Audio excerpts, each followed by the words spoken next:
சொல்லுங்க. ஐயா எல்லாருக்கும் வணக்கம்.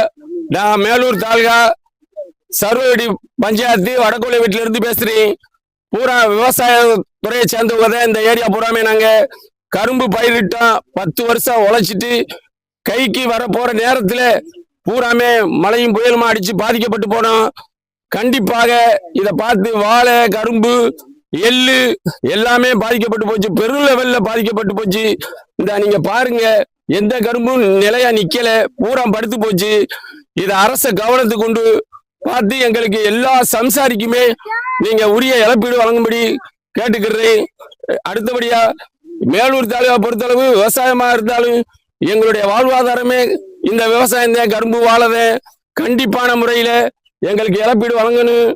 கவர்மெண்ட் இதை கவனத்துக்கு கொண்டு நீங்க உரிய நடவடிக்கை எடுத்து எங்களுக்கு அரசு கண்டிப்பா எங்களுக்கு இழப்பீடு கொடுக்கும்படி மிக தாழ்மையுடன் கேட்டுக்கிறேன்.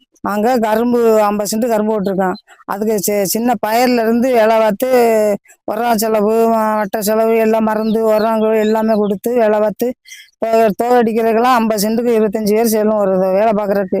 அதுக்கு கொடுத்து உரம் 3-4 உரம் போடுறோம். கரும்புக்கு உரம் போட்டு செலவழிச்சு ஆம்பளையாள் 3 வெட்டு வெட்டா 3 வெட்டுக்கும் ஆம்பளையாளுக்கும் ஒரு இடத்துக்கு எப்படியும் 25-30 பேர் செல்லுது. 50 சென்ட்டுக்கு வேலை பார்க்கறதுக்கு 500 ரூபா சம்பளம். உர கூலி எவ்வளோ வருது அம்படும் பார்த்து. எள்ளு விவசாயம், எல்லாம் குப்பரங்கடையா அப்படியே நொறுங்கி போச்சு. வேலை பார்த்து குப்பரங்கடையா சாஞ்சு போச்சு. எல்லாமே கரும்பு எல்லாமே சாஞ்சு போச்சு.